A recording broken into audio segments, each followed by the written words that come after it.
Seja bem-vindo à Festa da Democracia. Uma cerimônia paga com o seu dinheiro para que eles aproveitem ao máximo. Entre os presentes, somente cidadãos de primeira classe. Porque a Festa da Democracia é você quem paga. Auxílio moradia, verba para o paletó, aposentadorias generosas, motoristas particulares e até vale gasolina. No Brasil, temos o segundo Congresso Nacional mais caro do mundo. Um custo de mais de 14 bilhões por ano no bolso do brasileiro. Isto porque a Festa da Democracia é você quem paga. E fique tranquilo, pois ao final do dia sempre sobram as migalhas. Escolas caindo aos pedaços. Salas sem ventilação e até goteiras. Ruas esburacadas. Os moradores já estão cansados de pedir que a prefeitura faça obras no local. Hospitais sucateados. A saúde está zerada! Criminalidade generalizada. Custeamos o luxo a troco de lixo. Crianças disputando alimentação com os urubus. Lagosta para eles, cesta básica para você. Hospital de luxo para eles, SUS para você. Segurança armada para eles, insegurança para você. Isto porque a Festa da Democracia é você quem paga. São burocratas e políticos que usam a máquina pública para interesses próprios. No fim, o preço disso tudo é um só. Uma nação sufocada pelos tentáculos daqueles que sugam até o último centavo do povo sob pretexto do bem comum. A impressão é de que a população é a plebe e eles os verdadeiros senhores feudais. Mas se todo o poder emana do povo, como chegamos até aqui? Há poucos meses das eleições de 2022, a Brasil Paralelo decidiu investigar as raízes da crise política brasileira. No dia 1º de agosto de 2022, estreia A Crise dos Três Poderes. Um documentário definitivo sobre a instabilidade política do nosso país. No mesmo dia, teremos o evento de lançamento do filme com convidados muito especiais. Clique no link e cadastre-se gratuitamente para o evento de lançamento. Você irá ganhar acesso ao e-book Ideologias Políticas que montamos para o curso ministrado por Lucas Ferrugem na Brasil Paralelo. Seu cadastro também é fundamental para que possamos enviar conteúdos exclusivos sobre o tema diretamente para o seu e-mail. Nós contamos com a sua participação. Muito obrigado e até breve.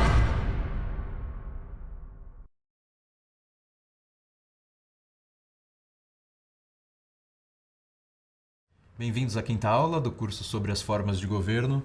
Chegamos finalmente à Idade Moderna e eu vou começar falando de Maquiavel. Na sequência eu vou falar sobre Jean Bodin. E para finalizar, a gente vai tratar de Thomas Hobbes. Cada um desses autores trata de uma forma diferente a teoria das formas de governo, mas eles têm alguns aspectos em comum, e esses aspectos em comum são importantes de nós prestarmos atenção, de nós percebermos, porque eles que designam a característica moderna desses autores.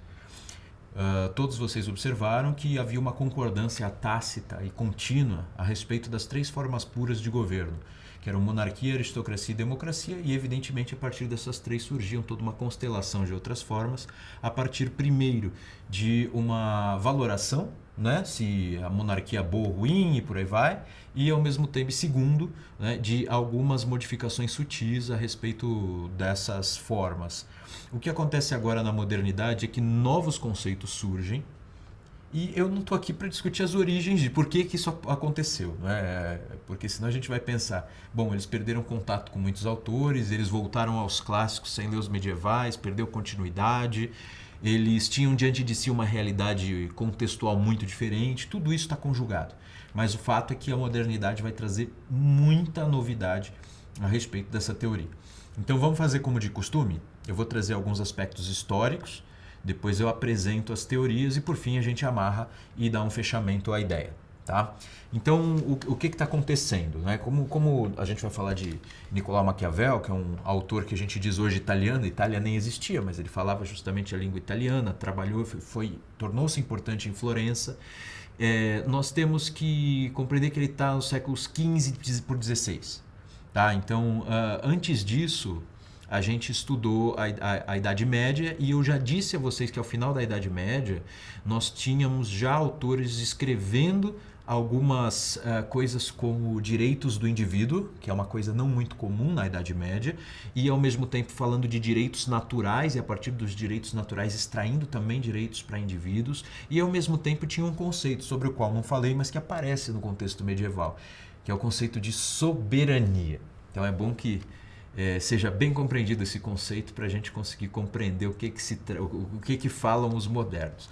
O conceito de soberania é aquele que fala de uma realidade acima da qual não há outra. Realidade no sentido de poder. Ou seja, quando você tem uma instância de poder acima da qual não há nada, você tem o soberano. Soberano é justamente isso. Sobre ele, nada há. Claro, exceto Deus. Tá? Então, assim, para os parâmetros terrestres, porque a soberania universal é de Deus, mas para os parâmetros terrestres, a soberania é daquele que não tem superior. Tá? Esse conceito vem até hoje. Se você pegar a Constituição de 88 aqui do Brasil, você vai ver lá que o Brasil é soberano, ou seja, acima do Brasil nada é considerado. Não existe governo mundial, a ONU não é um governo, não tem nada acima do Brasil, tá? Enquanto governo. Mas o que é o Brasil? É o presidente da República? Não, o Brasil está lá. Não é? Todo o poder emana do povo. Isso significa que a soberania corresponde ao povo. Para chegar nessa concepção, senhores, teve que passar por esses 3 autores modernos que eu escolhi para falar nessa aula e, ao mesmo tempo, sobre muitos outros que vão vir depois e muitos outros experimentos também políticos e jurídicos. Mas agora vocês já entenderam o conceito de soberania. Eu dei muito exemplo, não era para confundir, era para facilitar. Eu só quero que vocês dominem o conceito de soberania. Ele aparece no horizonte. E qual que é, digamos assim, o lugar vital de Maquiavel para a gente perceber de onde é que ele está escrevendo, né? Primeiro que ele se transforma num conselheiro, né? A gente sabe que ele era um conselheiro de estadistas aí, independente de seus conselhos terem sido seguidos bem ou mal e deles terem dado certo, o fato é que ele escreveu o famoso livro Príncipe. Não foi sua única obra, ele tem um livro sobre guerra, ele tem os discursos a respeito, né, de Tito Livio, ele tem alguns outros textos menos conhecidos, escritos menores menos conhecidos, todos tratando de política.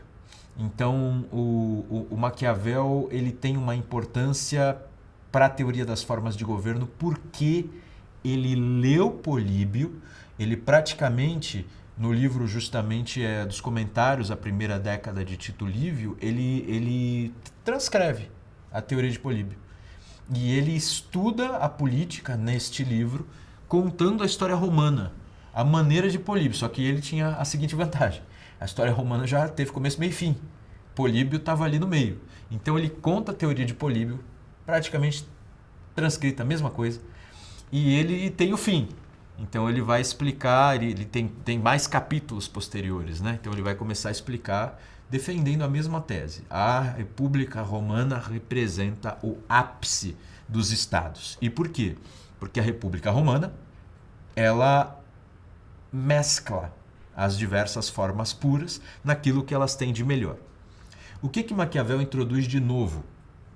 Primeiro, ele introduz a ideia de que nem sempre mesclar as formas puras dá certo. Isso já tinha sido falado anteriormente, mas o Maquiavel deixa bem claro num texto menor o seguinte: não basta mesclar, você precisa combinar aquilo que pesa para um lado numa forma e na outra forma pesa para o outro, para existir equilíbrio e estabilidade.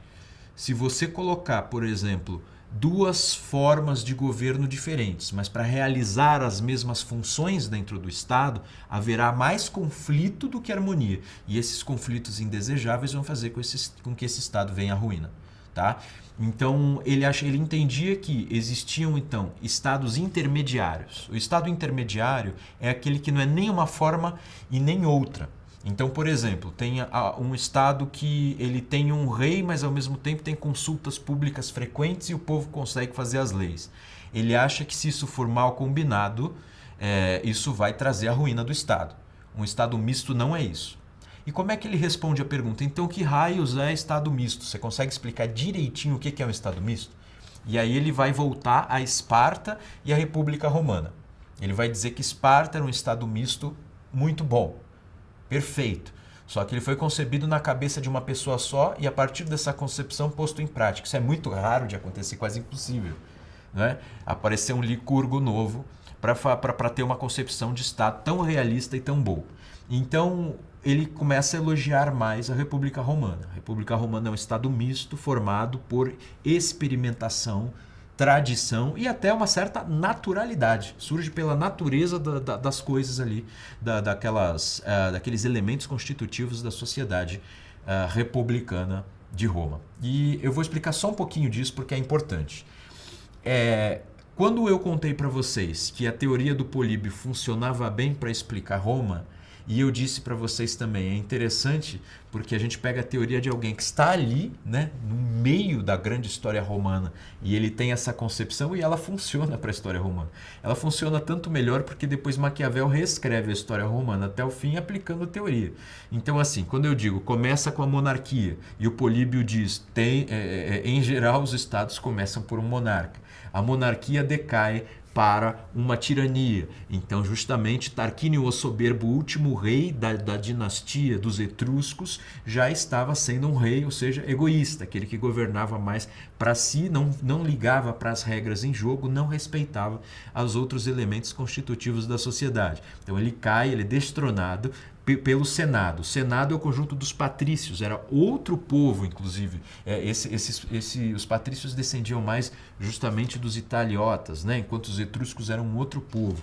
Então eles conseguem se transformar na aristocracia, mas essa aristocracia, logo que cria o consulato, ou seja, um entre os muitos, na verdade, um entre estes poucos que detêm o poder no Senado, deveria tratar da administração pública de forma mais direta.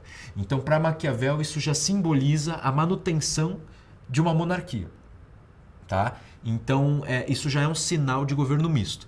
Mas houve conflitos. Todos vocês já ouviram falar nos irmãos Gracchi? Eu estou declinando o latim, mas os Gracos, né? Vocês já ouviram falar neles e no fato de que eles parecem até líderes comunitários da atualidade, no seguinte sentido, de que eles observavam primeiro as condições de pobreza de certas comunidades e a questão da propriedade. Por que propriedades tão grandes e mal usadas e por que pessoas que poderiam usar melhor essas propriedades, lavrar a terra, inclusive para sua própria alimentação, não a têm? Então eles empreenderam ali uma espécie de rebelião. Alguns foram mortos no meio dessa rebelião, inclusive eles, e no fundo a causa gerou digamos assim, a inquietação a respeito de que era preciso melhorar a canalização das demandas populares.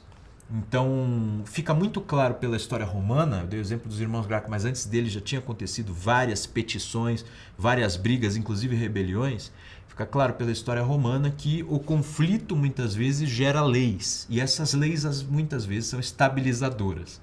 A lei que abre a figura do tribuno da plebe, o tribuno da plebe era um responsável. Tribuno é justamente aquele que vai à tribuna, ou seja, aquele que tem a voz no lugar de quem? Da plebe. A sociedade romana era formada justamente por patrícios, plebeus e escravos. Não é assim? É assim que se aprende no livro didático. Então os plebeus, eles ganham voz pelo seu tribuno numa outra assembleia que não o Senado. Então aí você tem, pelos conflitos históricos, a aparição então da democracia, constituindo um governo misto em todos os sentidos. Inclusive eles colocam uma espécie de diarquia, aí a bem da verdade, porque no finalzinho da República Romana havia 2 cônsules, né? Um plebeu e um patrício. A bem da verdade, o que acontece na cabeça de Maquiavel é uma revolução que vai de fato alterar a mentalidade política até hoje. Por quê? Porque ele diz o seguinte: o que traz estabilidade de fato, vocês lembram que eu comentei em aulas anteriores que a palavra estabilidade, ela é muito importante? Ela é uma das palavras-chave para Políbio. Ela era uma das palavras-chave também para Aristóteles. Eles querem o quê? Estabilidade. Uma constituição é tão boa quanto estabilidade ela pode dar a um determinado povo. Então Maquiavel diz, a estabilidade vem pelos conflitos. Já ouviu isso?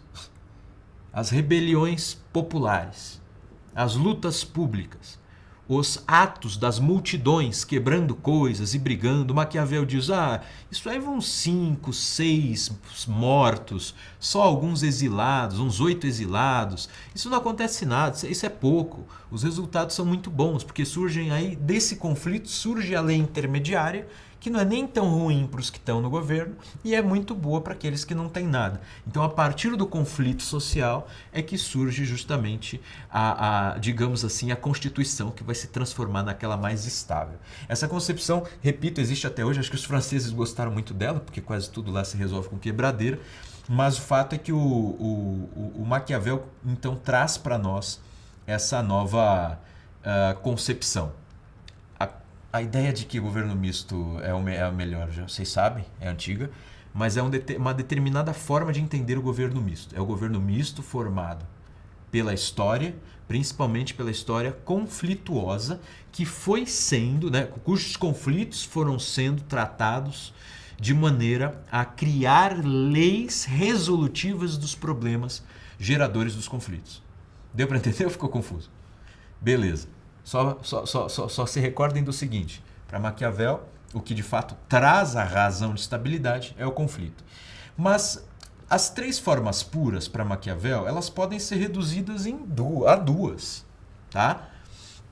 Ele diz que as principais formas são só 2, principados e repúblicas. É a partir justamente de Maquiavel que a palavra república ganha proeminência. Porque até então a gente não está falando em república, quase ninguém falou em república. A gente fala em república romana, mas república romana tem a palavra, se a gente pega o radical latino, res pública, é simplesmente a coisa pública, ou seja, aquilo que é de todos, ou seja, é uma maneira de falar Estado, no contexto romano. Então, república romana é o Estado romano, aquilo que é público e, digamos assim, o conjunto dos cargos atribuídos a determinados cidadãos especiais para a administração e governo. Isso é república. Para Maquiavel, não, já é uma forma de Estado. E existe aí uma bipartição da república. A república aristocrática e a república democrática. Então fica quase igual. A diferença é que ele diz principado, principado justamente é o governo de um, e a república ela pode ser dividida entre aristocrática e democrática. Tem algumas características do pensamento de Maquiavel que, se não me engano, estão no curso aqui dos Titãs, mas eu não tenho certeza se eu me detive nesse ponto. Então eu vou dizer algumas coisas a respeito da teoria de Maquiavel que ajudam a entender como é que ele enxergava o funcionamento do governo, e isso altera também a nossa concepção de formas de governo. Por quê? A concepção de formas de governo, como eu disse lá no início do curso, ela tem uma certa atribuição axiológica, valorativa, ou seja, prescritiva no sentido de Norberto Bobbio. A monarquia pode ser boa ou ruim, vocês lembram? Para Platão, boa ou ruim, por quê? Porque ela é boa porque é consensual, obedece a leis. É ruim porque é mediante força e não tem regras. Para Aristóteles, é boa porque o monarca ele governa para todos, como um pai de família governa para os seus filhos. Ela é ruim quando ela é despótica, quando um pai de família governa, na verdade, comanda os seus escravos, e essa analogia vai para a política. É como se o governante tratasse os seus súditos como escravos. Isso é valorativo, isso é juízo de valor. O Maquiavel ele já vai entender que não existe isso. Essas coisas são opiniões. E a partir de Maquiavel, isso é uma tendência. Jean Bodin vai pensar assim, Thomas Hobbes vai pensar assim. Qual que é, digamos, a atribuição, o juízo de valor que pode ser feito em relação ao governante? Não é se ele é bom ou ruim, no sentido de Platão ou de Aristóteles ou até de Políbio, que repete a visão aristotélica. É se ele conseguiu mesmo a grande finalidade do Estado e da Constituição, que é a estabilidade. Então o governante é bom quando ele consegue a estabilidade, porque esse é o fim do governo. E ele é ruim quando ele não consegue a estabilidade. Mas se ele chegou ao governo pela força, para Maquiavel, não importa. Mas e se ele exerce o poder mediante força? Repito, para Maquiavel, não importa. A preocupação de Maquiavel é como é que o governante vai se manter no poder. Porque a manutenção do poder é a razão da existência de uma determinada constituição, de uma determinada forma de governo. Entenderam? Por isso que eu precisei explicar isso. Então, quais são as questões ligadas a Maquiavel que dizem respeito à chegada ao poder e à manutenção de poder? Uma vez que os gregos e os medievais, os gregos, os latinos e os medievais, entendiam que sim, tem forma legítima de chegar ao poder e forma legítima de exercer o poder. Para Maquiavel, então, a forma boa de chegar ao poder é aquela que te leva ao poder. Deu para entender? E a forma boa de ficar no poder é aquela que te mantém no poder. Simples. É assim. O juízo de valor do Maquiavel é esse. Aí você diz, os fins justificam os meios. É verdade mesmo. É verdade dizer que Maquiavel pensava assim. Os fins, ou seja, o fim de manter o poder, o fim de chegar ao poder e manter o poder, justifica qualquer meio, inclusive a força. Tá bom? Então isso faz sentido. Não é errado pensar isso de Maquiavel. Tem muitas pessoas tentando romantizar Maquiavel, não sei para quê. Ele pensava assim mesmo, tá? Então a questão dele é a seguinte: como é que então, já que ele está estudando diretamente, a única questão de quem pensa a política é como chegar no poder, vamos pensar com Maquiavel. Como é que se chega ao poder?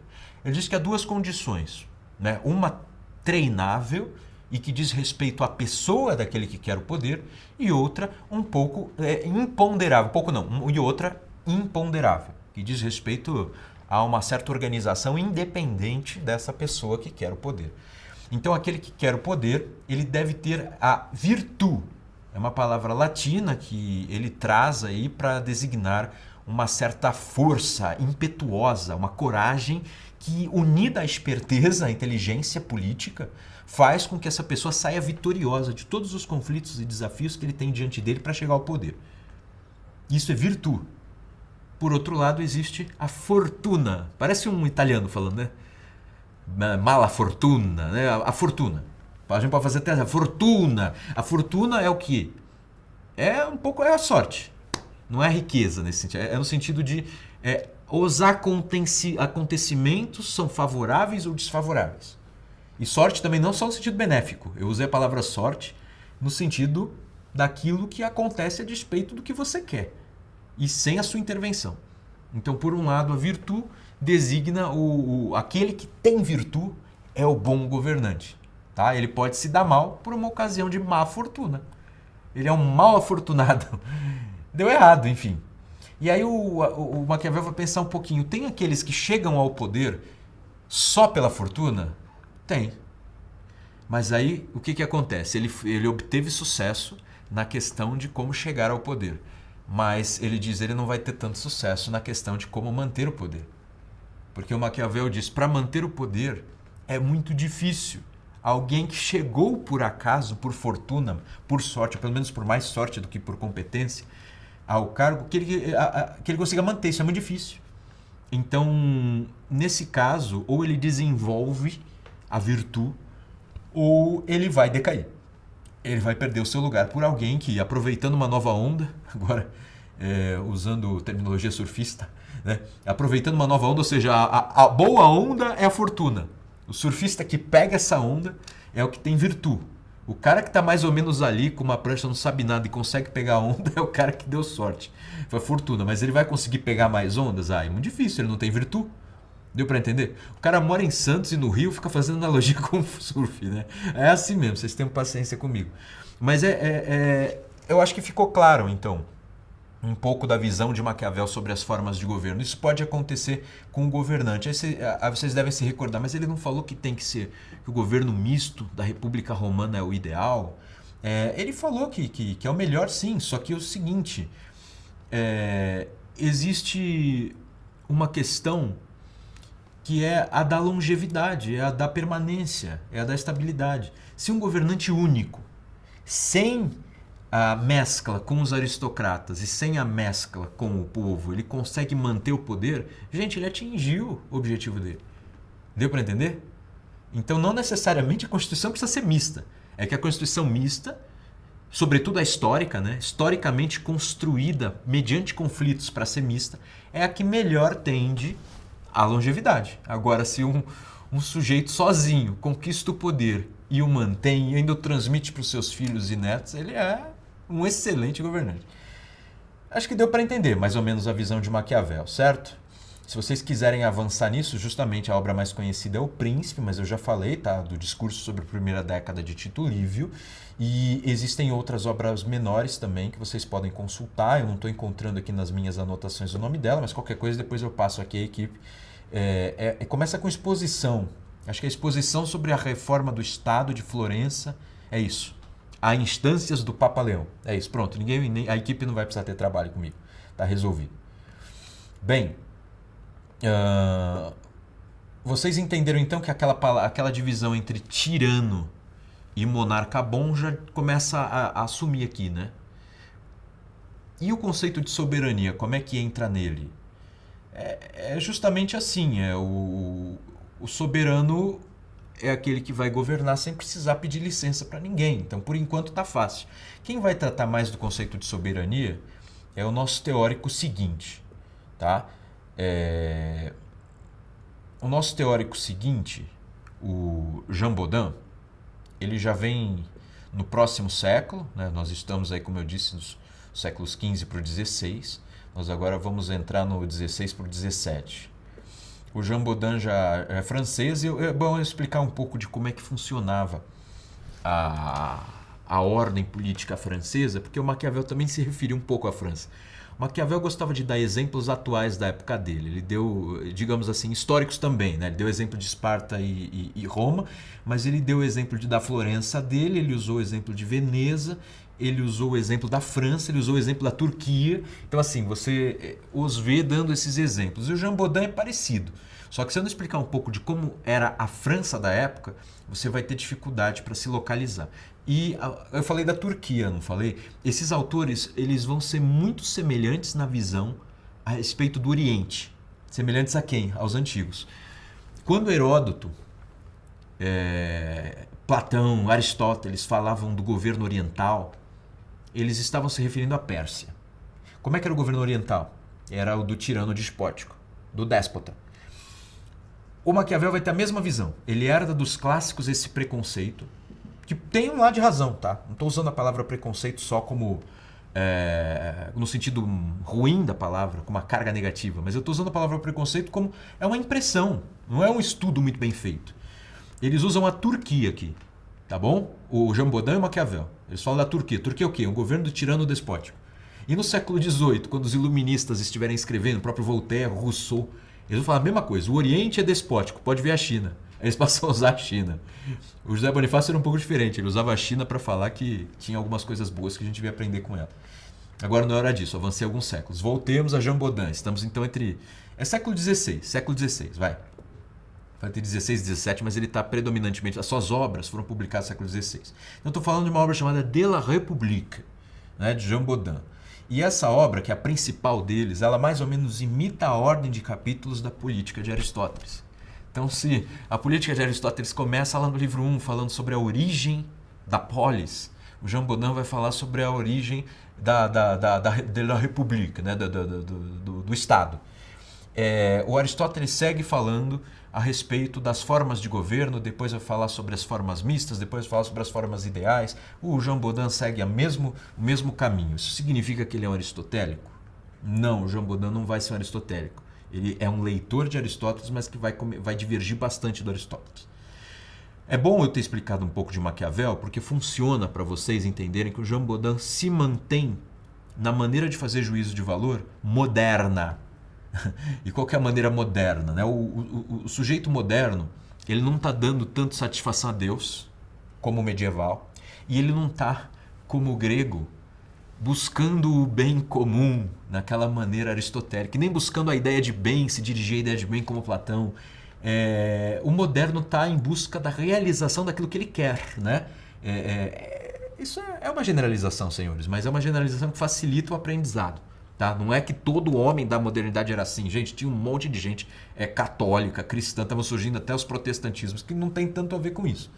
Mas, em geral, o espírito moderno e aqueles que estão mais imbuídos do espírito moderno, eles estão imersos nessa mentalidade de o que eu quero, eu consigo. Isso é muito moderno.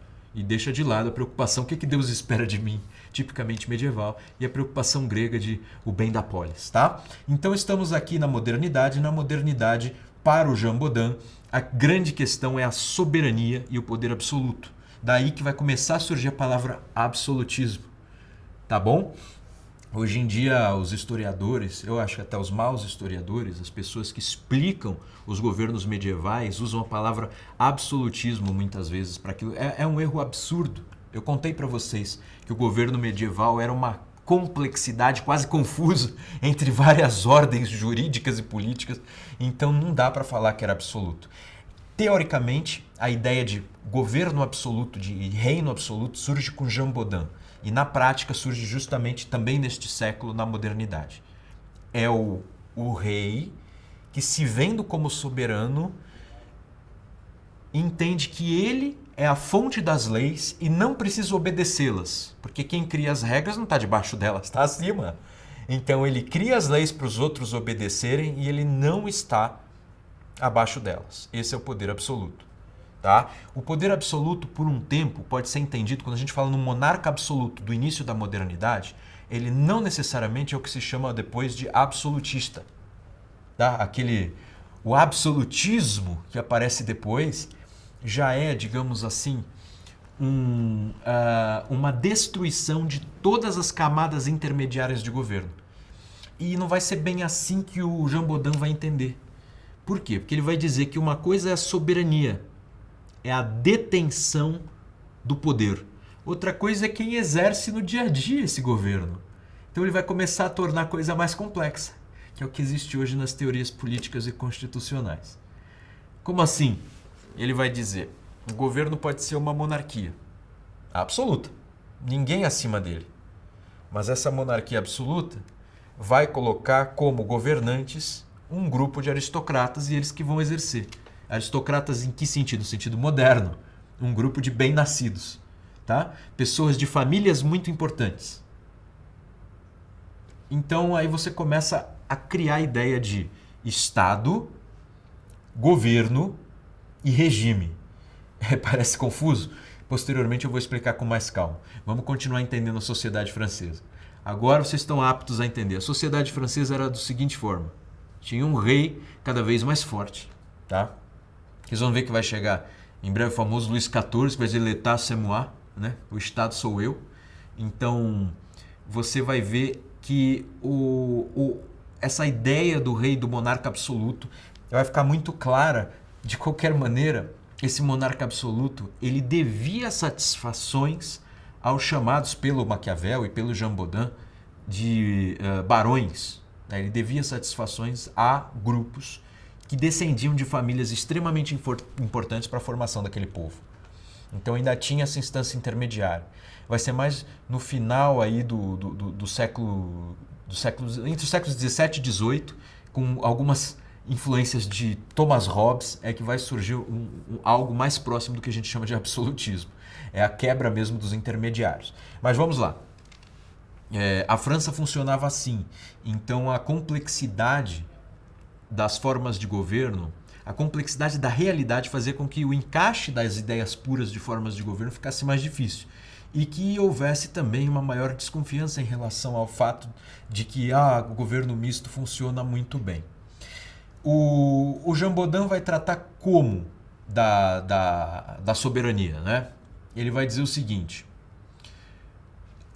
a soberania, ela é justamente um atributo que se dá àquele que, por não obedecer a ninguém, não obedece nem aos seus pares e nem à igreja. Ele obedece a Deus. Então, essas dificuldades de entender, ele tem que ter uma relação com a igreja ou não, vão aparecendo e Thomas Hobbes faz uma quebra. Tá? Ele vai futuramente dar uma quebra aí, porque a princípio os reis, para obedecer a Deus, se o reino era católico, precisava de alguma forma ter uma relação íntima com a igreja, que é a intermediária, e ao mesmo tempo é a responsável por dizer, ainda que simbolicamente, aquele que está ungido ou não. Então essas dificuldades começam a surgir e o Jean Bodin também começa a dizer o seguinte, que as formas más não tem nenhum fundamento. Por quê? Porque a melhor forma absolutamente é a do monarca único e absoluto. Porque ele diz o seguinte: se existe um monarca absoluto e ele tem ali uma democracia junto, ele tem um conjunto de pessoas lidando numa assembleia, que são representantes do povo, ele não é soberano, ele está dividindo o seu poder. Tá? Então, embora isso se reorganize teoricamente, como eu já disse, no futuro, no princípio nasce como uma crítica à divisão da soberania. Então, o Jean Bodin tende a dizer que o melhor governo é aquele que não tem nenhuma divisão. Tá? É aquele que não tem divisão entre o soberano único e uma aristocracia, e não tem divisão entre o soberano único e uma democracia. Quando a gente vai desenhando isso teoricamente, a gente vai percebendo que o monarca, o governante único, crendo nessa teoria, ele vai tender sim a eliminar todos os intermediários, todas aquelas instâncias que estão entre ele e a soberania. Então, o Jean Bodin é um dos grandes teóricos aí da chamada soberania e do próprio absolutismo, mas ainda dentro de algumas concepções que o Thomas Hobbes é que vai quebrar. O Thomas Hobbes aparece num outro contexto. Ele vai aparecer no contexto da Revolução Inglesa, e a gente costuma chamar essa Revolução Inglesa, ou até no plural, né, de revoluções inglesas, o primeiro grande evento liberal. Mas o primeiro grande evento liberal porque ela vai ter 3 episódios, né? Ou 2 principais episódios, que são a da Revolução Puritana e a da Revolução Gloriosa. Esses 2 grandes episódios, eles vão resultar sim num acordo já à moda de John Locke, um acordo já mais liberal. Mas no final, no desfecho do primeiro episódio, que é a Revolução Puritana, você vai ter um desfecho hobbesiano.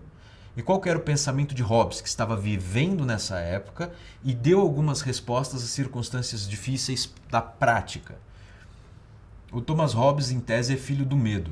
Ele nasce de uma dificuldade que a mãe dele teve quando ela ouviu, aos 8 meses de gravidez, que a grande armada, a invencível armada espanhola estava se avizinhando ali nas praias da Inglaterra, e ela achou que seria uma invasão, né, como todos da época, uma invasão impossível de suportar, e enfim, não aconteceu isso, né? A Inglaterra conseguiu se defender. Mas a mãe de Hobbes teve parto prematuro. Então ele seria filho do medo, teoricamente e realmente. Nasce Thomas Hobbes e ele se dedicou muito à instrução, tanto que ele se torna professor de grandes famílias, né? Ele se torna professor de nobres que tinham expectativas de grande ascensão pública e social. E ele viaja com esses nobres, ainda jovenzinhos, por vários países da Europa, nos quais ele enxerga circunstâncias sociais e políticas específicas, ele vai tomando notas, de modo que quando ele retorna à Inglaterra, ele consegue ser uma espécie de agente, publicando um livro extremamente famoso, que como todos conhecem, é o Leviatã, e nesse livro está o cerne. Ele publicou outros livros, como sobre o cidadão, sobre a cidadania, e ele é um dos teóricos da ideia de estado de natureza e estado de sociedade civil, e como é que existe a passagem de um estado para o outro. Tá? Então o Thomas Hobbes ele vai tentar identificar na sua realidade a guerra civil que estava acontecendo na Inglaterra como uma espécie de estado de natureza. Ou seja, o Estado, a organização política daquela sociedade já estava decaída. E existia uma guerra civil, uma guerra de todos contra todos.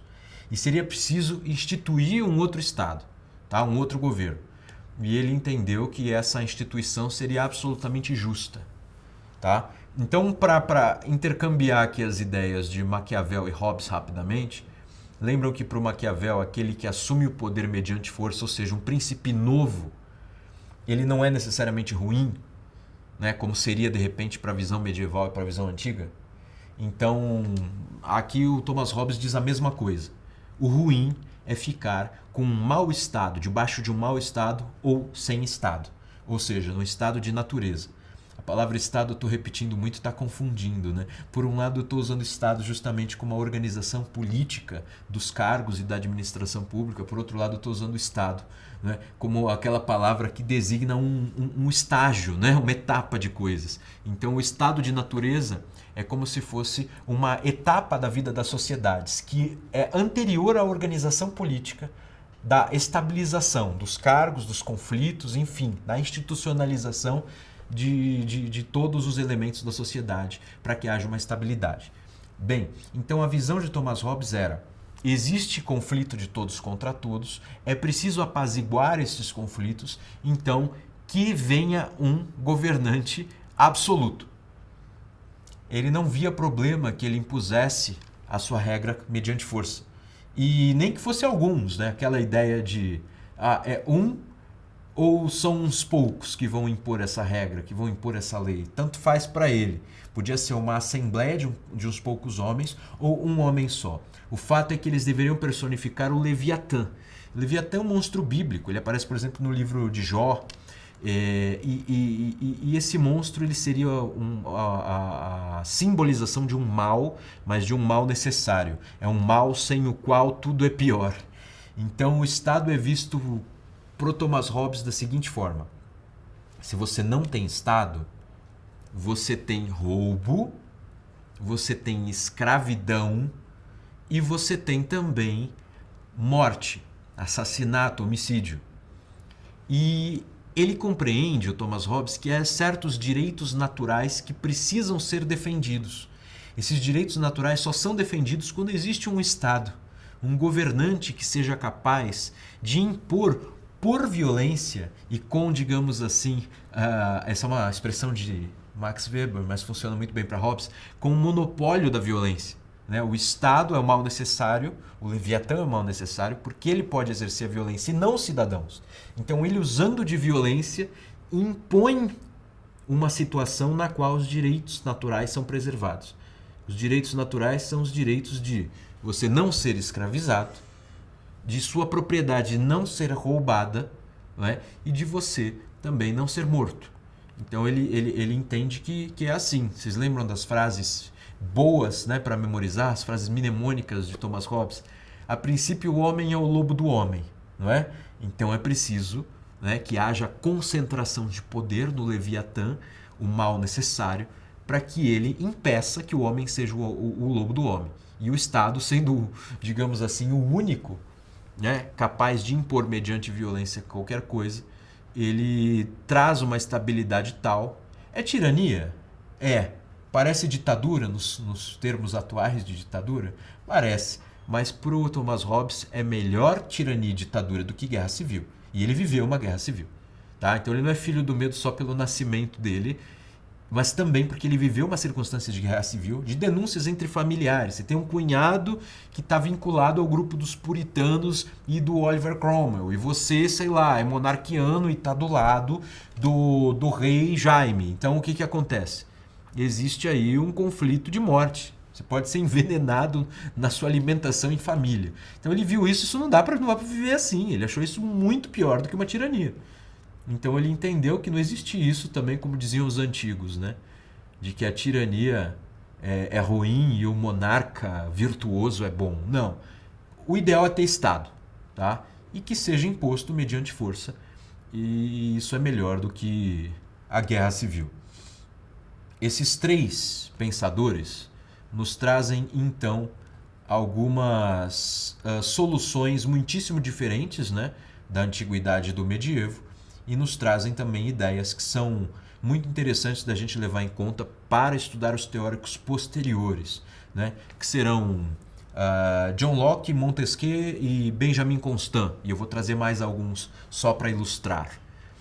Nós encontramos aqui o conceito de soberania, o conceito de juízo de valor específico para o fim da política. Não é um juízo de valor moral. A moral foi apartada da política. Do ponto de vista da ciência moderna, e eu não acho tão bom isso, digamos assim, a grande dignidade da política enquanto ciência ser afastada da moral. Para os antigos, uma coisa era muito semelhada da outra. Afinal, a busca do bem individual, ela é dependente e relacionada com a busca pelo bem comum, pelo bem público. Então, para Aristóteles, a política é justamente a instância de busca do bem comum. E a ciência política é a ciência que reflete, a partir da união de todas as outras ciências, como o homem pode encontrar o bem comum. Agora, a política é o campo daquele que chega ao poder e mantém o poder.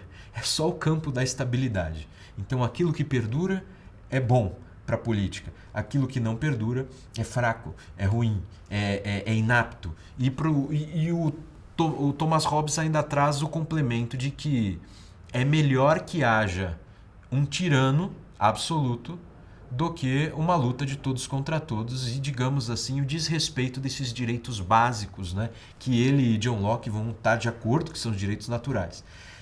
Aí vocês pensam, mas o Thomas Hobbes ele não entendia que nesse estado de natureza as pessoas teriam, por exemplo, uma condição moral, ou seja, elas pensariam, não vou escravizar, porque existe o direito à liberdade, né? Os homens não poderiam entrar em acordos momentâneos, as pessoas, enfim, não têm sentimentos, não têm instrução religiosa. Como é que ele via isso? Ele via da seguinte forma, a maldade humana é inata. Ele até usava argumentos religiosos para dizer isso. O ser humano só corresponde à obediência aos direitos, ou seja, aos limites que o bem-estar do outro lhe impõe, se ele tem medo de algo.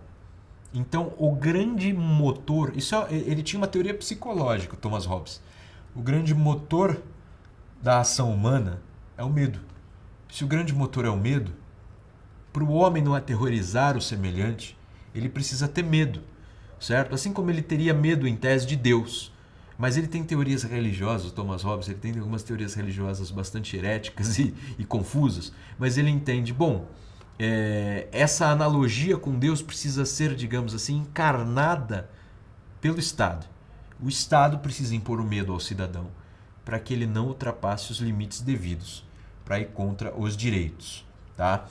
O Locke é que vai trazer a concepção de que é possível sim, no estado de natureza, você ter a sensibilidade de identificar e respeitar os direitos naturais.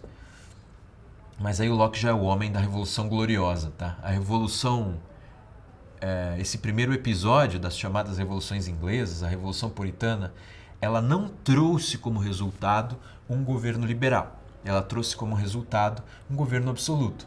Então, derruba-se o Carlos I, na verdade, o primeiro governante no meio dessas guerras civis era o Jaime I. Depois você teve o Carlos I, ou Charles I. Esse Charles aí, ele foi decapitado, tá? Por uma guerra que era, a princípio, religiosa e, sobretudo, por ocasião de que alguns entendiam que deveria existir um parlamento para justamente ajuizar a respeito de algumas questões, no tocante a tributos e guerras e por aí vai. E outros entendiam que não é que o rei deveria tomar as decisões segundo as concepções que lhe viessem à mente. A guerra religiosa é muito longa para eu explicar para vocês, mas é bom que vocês entendam que pouco tempo antes disso tinha surgido Lutero, tá? Onde hoje existe a Alemanha, ali nos reinos germânicos, nos principados germânicos. Na verdade, são alguns condados, né? Germânicos. Esse protestantismo, que foi o nome que os católicos deram a esse evento, ele se espalha. Existe o João Calvino, ele escreve alguns textos derivando as teorias do Lutero para a Suíça, sua região, estabelece ali também uma forma de governo e ao mesmo tempo também estabelece uma outra região. Essa religião, ela vai ser transmitida aos franceses pelos huguenotes e vai chegar à Inglaterra e posteriormente aos Estados Unidos como os puritanos. Então você vai ver que tudo isso, todo esse percurso aí dos protestantes para chegar no puritanismo inglês, que vai ser um dos fatores originários aí das discussões e das batalhas e dos conflitos religiosos da época. É claro que a Inglaterra já também estava passando, ela tinha passado já por uma outra questão, tá? Que foi a formação de sua própria religião, que tinha sido a religião do Henrique VIII e de sua filha Elizabeth I, e que é a religião até hoje vigente na Inglaterra, né? Que é o anglicanismo. Então todas essas questões, anglicanismo, catolicismo, puritanismo, vão formar um caldeirão danado ali que vai ferver e vai trazer uma série de batalhas religiosas, tá? Então você tem todas essas questões aparecendo na modernidade e que vão gerar um certo ceticismo também, essa nova concepção de ciência, os conceitos de soberania, as visões positivas a respeito do governante absoluto, e a ideia do governante absoluto deriva da ideia de soberania. Ele é absoluto porque ele faz leis e não obedece leis. Para Jean Bodin, ele deve então impor as leis, porque se ele está compartilhando a feitura das leis, a elaboração das leis com qualquer outro elemento social, ele já não é soberano, tá? Posteriormente, teorias muito mais sofisticadas vão aparecer, eu vou contar para vocês então na próxima aula, e vocês vão poder identificar como é que essa aparente confusão, ou pelo menos esse grande elogio à tirania que aparece na modernidade, vai gerar uma relação muito poderosa, né, e muito violenta por parte dos populares. Muita gente tende a equiparar os governos dos reinos medievais com os governos dos reinos modernos. Mas os conflitos que vão surgir a partir da modernidade, vocês viram, Maquiavel encorajava conflitos. Jean Bodin encorajava a imposição do reino absoluto. Thomas Hobbes, por sua vez, encorajava a força de Estado contra a força dos agrupamentos, das facções e dos indivíduos. E, de repente, você vai criar estados fortes demais, com diminuição do poder das instâncias intermediárias e sem, por sua vez, a canalização das demandas populares ou nobres. O que isso vai acontecer? A tendência é estourar alguma coisa. Tá? Parece que a lição dos antigos para de ser ouvida. E o que tende a acontecer, vai acontecer. Vocês vão ver aí outras revoluções. Na Inglaterra vai aparecer o segundo episódio, que eu chamei, né? O primeiro episódio que termina com a Revolução Puritana. O rei é decapitado e o líder da Revolução, Oliver Cromwell, ele impõe o quê? Os brasileiros traduzem seus livros de história como república.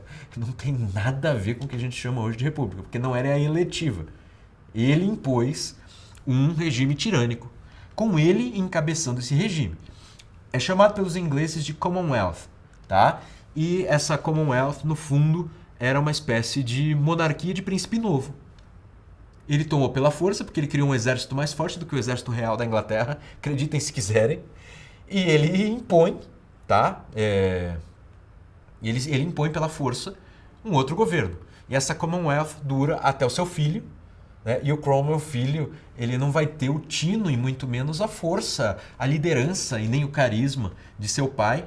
Carisma que se desgastou, né? Era um carisma poderosíssimo durante a guerra e durante a Revolução Puritana, mas quando ele impõe o governo dele, ele já ganha também muita animosidade e antipatia por parte de líderes menores, por parte de nobres.